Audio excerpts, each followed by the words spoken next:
Uma questão que sempre chega para mim é se o economista pode ou não fazer apuração de haveres. Na maioria das vezes são contadores que não sabem as atribuições do economista, porque não são obrigações deles, e eles ficam em dúvida se pode ou se não pode fazer, e às vezes querem até impugnar o trabalho feito pelo economista. No vídeo de hoje eu quero explicar para você exatamente essa questão e vamos tentar resolver essa celeuma. Meu nome é Gilson Aguiar, eu sou economista, sou contador e sou advogado.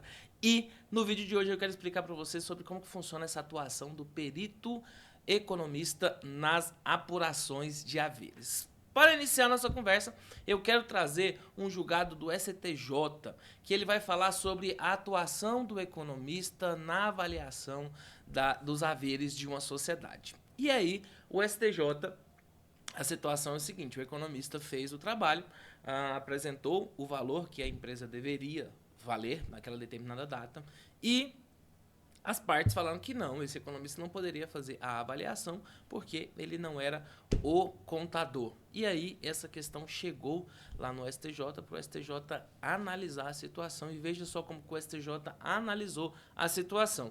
Não é a melhor forma, mas tá aí uma análise. Deixa eu mostrar para você. Então tá aqui, ó, o julgamento é o agravo em recurso especial número 279444 do Pernambuco e na decisão, que é no agravo regimental, né, no agravo aqui, na verdade isso aqui é um agravo em recurso especial, o que foi julgado foi o recurso especial. Na decisão do recurso especial, qual que foi a decisão dos ministros? Eles falaram o seguinte: olha, perícia judicial para quantificação das cotas, ou seja, a apuração de haveres, recurso improvido. Aqui cuida-se de recurso de apelação, onde os recorrentes insurgem contra a perícia judicial, a duração do tempo para a confecção do laudo e a data inicial da apuração dos haveres. Alegam que a perícia judicial foi realizada por economista, profissional habilitado para quantificar e avaliar todas as questões do objeto do laudo técnico, sendo dispensável a presença de outros profissionais. A alegação era que precisava ser um contador ali.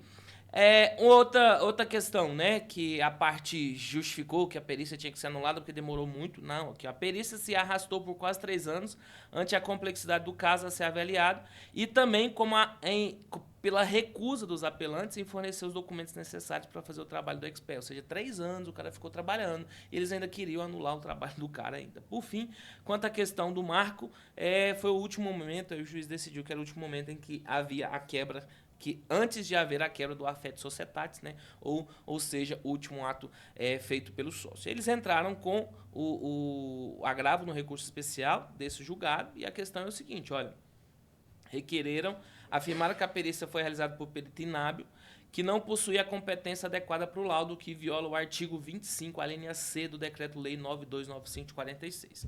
Aqui eu preciso te chamar a atenção para uma questão. Olha só, o poder constituinte originário, ele deu os poderes para o Estado Democrático de Direito funcionar.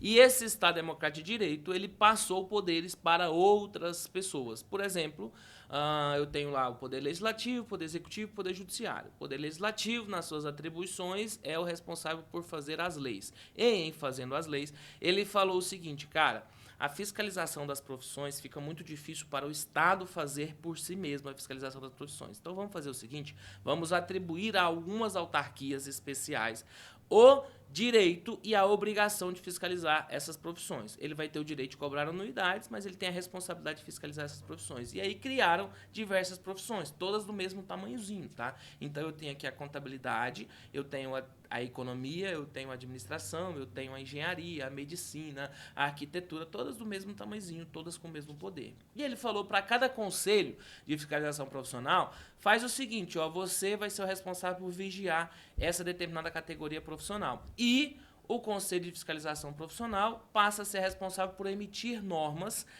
para o bom andamento do funcionamento dessa profissão específica. Então, o decreto-lei que cria a profissão do contador, ele traz lá que é atribuição do contador fazer a apuração dos haveres.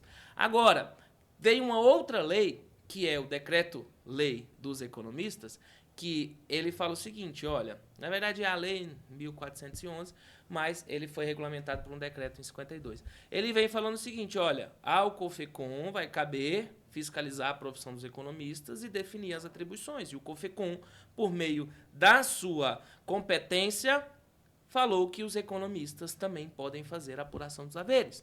Aí, geralmente, quando a gente vê essa discussão, são os contadores que só conhecem a legislação do contador e que não têm obrigação de conhecer a legislação do economista. Eu tenho, porque eu sou os dois, mas a maior parte das pessoas não tem essa obrigação. Não conhecendo a legislação do economista, fala: a legislação do contador falou que é atividade privativa do contador a apuração dos haveres. Tá bom, a legislação do contador falou que era atividade privativa e a legislação do economista, que também tinha o mesmo poder, falou que o economista também poderia fazer. E aí, meu amigo, o Conselho de Contabilidade ele vai legislar para os contadores e o Conselho de Economia vai legislar para os economistas. Então, se eu tenho as duas profissões falando que os dois podem fazer aquele trabalho, os dois podem fazer aquele trabalho, tá bom? Então, não tem sentido nenhum, e aí já fica a dica para os contadores que querem impugnar o economista e para o economista que quer impugnar o contador. Não tem sentido nenhum você tentar pegar na legislação sua um impedimento para outra profissão. Você tem que verificar se a profissão daquela outra pessoa permitia fazer isso. E aí, quando você faz isso, você consegue achar umas outras coisinhas interessantes. Mas aí vamos continuar a leitura do julgado do STJ. Aduziram que, havendo a extinção da demanda principal, a cautelar também deveria cair. E a discussão é o seguinte, cara, quando ele vem falar sobre a habilidade do perito economista. Olha só como que foi decidido no RESP. Inicialmente, cumpre esclarecer que o laudo técnico foi realizado por perito judicial, devidamente habilitado para tanto. O fato do expert ser economista e ter avaliado em seu trabalho questões contábeis e imóveis não torna nula a sua perícia. E aqui tem um ponto importante, porque o STJ, na hora que ele traz essa decisão, então eu tinha ali as questões contábeis da empresa e eu tinha um imóvel também. E esse imóvel foi avaliado pelo economista. E a discussão era o seguinte, cara, mas o economista pode avaliar o imóvel? Peraí, o economista pode avaliar a empresa. Se a empresa tem um imóvel, quem pode mais, pode menos. A regra é essa. Se você pode avaliar uma empresa e dentro dessa empresa tem imóvel, você também vai poder avaliar o imóvel. Não tem sentido eu colocar o economista para avaliar o imóvel de modo isoladamente. Mas, dentro do contexto de avaliação de uma empresa em si, aí sim, se ele pode avaliar a empresa como um todo, ele pode avaliar o imóvel, que é uma parte da empresa. Então, é isso que o STJ está tratando aqui, tá? Então, ó, o fato do expert ser economista e ter avaliado em seu trabalho questões contábeis e imóveis não torna nula a sua perícia. Afinal, no curso de economia, as questões contábeis são intrínsecas e recorrentes. De mais a mais, avaliar imóveis não é tarefa privativa de engenheiros. Tal função pode ser desenvolvida plenamente por qualquer pessoa, inclusive um perito judicialmente constituído, formado em economia, considerando que no referido curso que se trabalha com valores, avaliações e quantificações ligadas a todas as questões que envolvem economia, no sentido amplo da palavra. Veja como que o julgador traz aqui, meu amigo, a avaliação de imóveis não é privativa do engenheiro, tá? Textualmente isso aqui.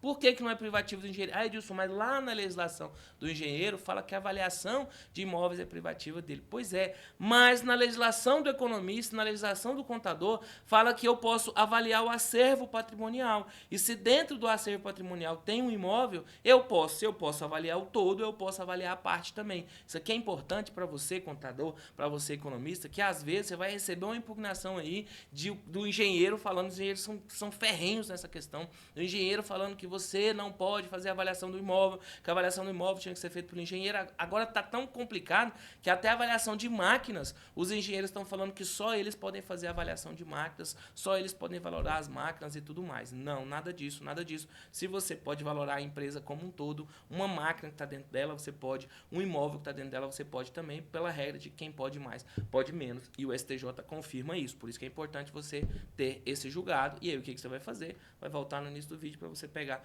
o número desse julgado e baixar lá no site do STJ. Então vamos ver, ó. Importante, ponto importantíssimo, tá? De mais a mais, vou repetir, de mais a mais, avaliar imóveis não é tarefa privativa de engenheiro. Analisar questões contábeis não é tarefa privativa de contadores. Tal função pode ser desenvolvida por qualquer pessoa, inclusive por perito judicialmente constituído, formado em economia, considerando que no referido curso se trabalha com valores, avaliações e quantificações ligadas a todas as questões que envolvem a economia no sentido amplo da palavra. Ou seja, se o economista pode fazer avaliações no sentido amplo, ele também poderia fazer aquilo ali. Além disso, não, isso aqui é uma questão processual que já não é tão importante para a gente. Fato é que esse julgado aqui, ele traz essa questão, e eu preciso até aqui para esclarecer a alguns colegas que eu sempre vejo essa dificuldade, eu vejo o pessoal aí com discussões homéricas. Quando a gente vai verificar sobre a legislação, e aí, senhores economistas, o que a legislação da sua profissão é a consolidação da legislação do economista. Diferentemente dos contadores, que criou-se diversas resoluções, né, e a gente nominou-as de Comitê de Pronunciamentos Contábeis ou Norma Brasileira de Contabilidade, e a gente veio numerando-as, detalhando a forma que o contador tem que fazer o tratamento contábil das informações. Os economistas não fizeram isso nessa complexidade. Foi se lançando resoluções em cima de resoluções, resoluções, e isso tudo, seguindo o costume, né, acabou sendo organizado no que a gente chama de consolidação da legislação do economista. Assim como tem a CLT, que é a consolidação da legislação do trabalho, a consolidação da legislação do economista é isso, é um apanhado de tudo que já tinha sido aprovado por resoluções. E essa consolidação, ela vai ser dividida por itens, e o que define as atividades do profissional economista é o item 2.3.1 da consolidação da legislação do economista, que eu vou fazer a leitura com você agora, a partir de agora. Então, olha só, inserem-se entre as atividades inerentes à profissão do economista. Aí vem falando assessoria, análise de cenários, mercados financeiros, viabilidade, tal. Olha o item J, avaliação patrimonial e econômico-financeira de empresas e avaliação econômica de bens intangíveis. Edilson, mas isso aí não está falando que é apuração de haveres. Eu sei, eu estou falando que a avaliação patrimonial e econômico-financeira de empresas, que é valoração econômica de empresas, ou que é apuração de haveres de empresas, é feito pelo economista e está respaldado na legislação. Mas, para evitar exatamente essa dúvida que você teria, mas Edilson, não tem um nome apuração de... Tem, calma, respira, deixa eu te mostrar aqui. A gente vem explicando, colocou todas as áreas no geral, e agora a gente vem explicando no específico para evitar dúvidas, tá? Então tá aqui no item 3, item 3.1.2, 3.1.2, exatamente. Então, a atuação do economista abriu um tópico só para as perícias judiciais e extrajudiciais, tá? Então, a atuação do economista em perícias judiciais e extrajudiciais está fundamentada no artigo 14 da Lei 1411, de 51, no decreto de 52, 31794. Aí vem explicando, 3.1.2.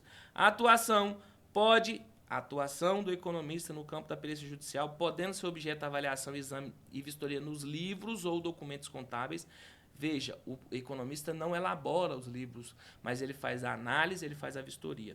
Fiscais, contratuais das pessoas jurídicas e físicas, de órgãos públicos, inclui ainda as atividades. Então, eu estou falando, olha, o economista vai poder analisar os livros, vai poder vistoriar esses livros, agora inclui ainda apuração e avaliação de contratos financeiros no SFH, tal. Agora vai detalhar, meu amigo. Atuariais. Tem um outro vídeo que eu falo para você sobre a atuação do perito nas questões atuariais. Tá aí a fundamentação. Olha 3.1.2, apuração de haveres, incluída a avaliação econômico-financeira de empresas. Tá vendo? Então, eu não vou fazer a leitura como um todo aqui, porque nem o objetivo é esse, mas é só para trazer para você que é contador e não sabia dessa permissão legal dos economistas em fazer a apuração de haveres, fique sabendo. E para você que é economista, eu recomendo fortemente que você leia a sua legislação. É o básico que você precisa saber. Leia a sua legislação para você conseguir defender tecnicamente o seu trabalho. Se você receber uma impugnação, você vai fundamentar essa impugnação aonde? Na sua legislação. E agora você também tem um julgado do STJ, e aquele julgado do STJ, meu amigo contador, você também poderá utilizá-lo. Por quê? Porque ele traz essa questão. Se eu sou autorizado a fazer a avaliação do todo, você vai ver que diversas vezes você vai sofrer isso.